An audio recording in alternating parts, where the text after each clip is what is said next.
Bonjour à tous. En cette période de confinement, je vous propose une petite vidéo qui va récapituler l'ensemble du chapitre 4, production et recyclage de la matière des êtres vivants.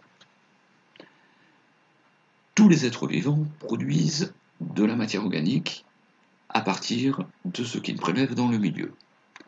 Un exemple, nous avons ici un pied de maïs, végétal donc, qui va produire de la matière organique, ici de l'amidon. On rappelle, l'amidon est un glucide que l'on peut mettre en évidence avec de l'eau iodée ou l'ugol au laboratoire. Les végétaux verts sont des producteurs primaires, c'est-à-dire qu'ils sont capables de produire eux-mêmes leur matière organique en utilisant l'énergie lumineuse, le soleil, et de la matière issue du sol, de l'eau, bien sûr, chargée de sels minéraux, avec du CO2 qui provient de la respiration des êtres vivants dans le sol. Tous ces éléments sont récupérés par les racines. Les racines vont apporter cette matière jusqu'aux feuilles. Au niveau des feuilles, il va y avoir le prélèvement dans l'air du dioxyde de carbone, le CO2. Ce CO2 issu de l'air plus les matières issues du sol, grâce à la lumière, vont permettre la fabrication de l'amidon qu'on va retrouver dans nos grains de maïs. Voilà pour les producteurs primaires.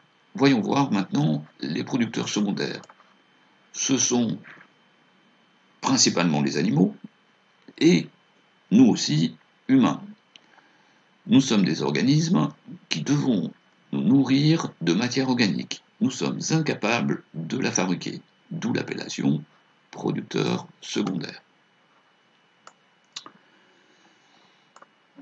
Un exemple ici de chaîne alimentaire toute simple comprenant 3 maillons. Le maïs est mangé par le lapin, première flèche bleue. Le sens de la flèche, on le rappelle, est mangé par. Le lapin, oui, peut être aussi mangé par nous. Donc, le lapin est le deuxième maillon de la chaîne alimentaire, et l'humain, ici, est le troisième maillon.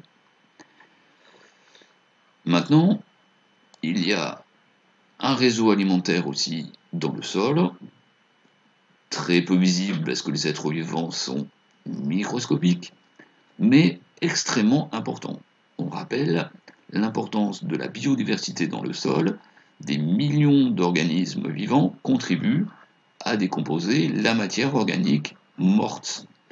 Ici, par exemple, une feuille tombée au niveau du sol va être décomposée, dégradée, réduite en petits morceaux par les êtres vivants du sol, des champignons, des bactéries, des animaux. Un exemple de chaîne alimentaire ici, la feuille est décomposée par le champignon, une chaîne toute simple, mais la feuille peut être aussi décomposée par le colombole, lui-même mangé par le pseudoscorpion, ou bien le colombole, à sa mort, va être décomposé par les bactéries et aussi les champignons. Ce sont donc ici les décomposeurs qui transforment la matière organique des restes d'organismes vivants en matière minérale.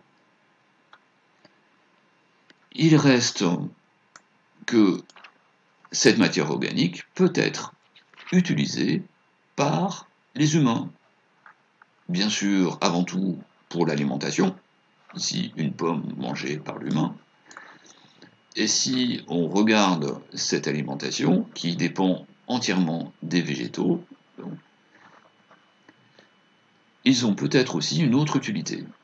On le voit ici, 80% de la population mondiale se soigne avec les plantes. On peut évoquer par exemple l'aspirine fabriquée à partir du saule. Donc les médicaments, importants. Et on n'oublie pas La fabrication des vêtements, qui utilise aussi la matière organique. On voit ici le coton, qui vient du végétal, le lin aussi, on en cultive pas mal en Normandie, la soie qui vient des animaux, hein, les papillons par exemple, le caoutchouc qui vient d'un arbre, les fibres synthétiques, polyester, acrylique, qui sont des dérivés du pétrole. Voilà donc l'utilisation, et enfin, l'utilisation pour les habitations.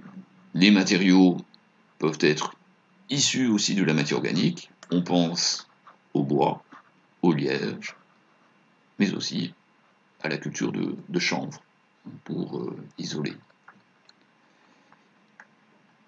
Voilà, pour finir, du vocabulaire qu'on a pu voir, important, décomposeurs, décomposition, matière organique, producteurs primaires, producteurs secondaires et les végétaux chlorophylliens, avec l'essentiel du texte.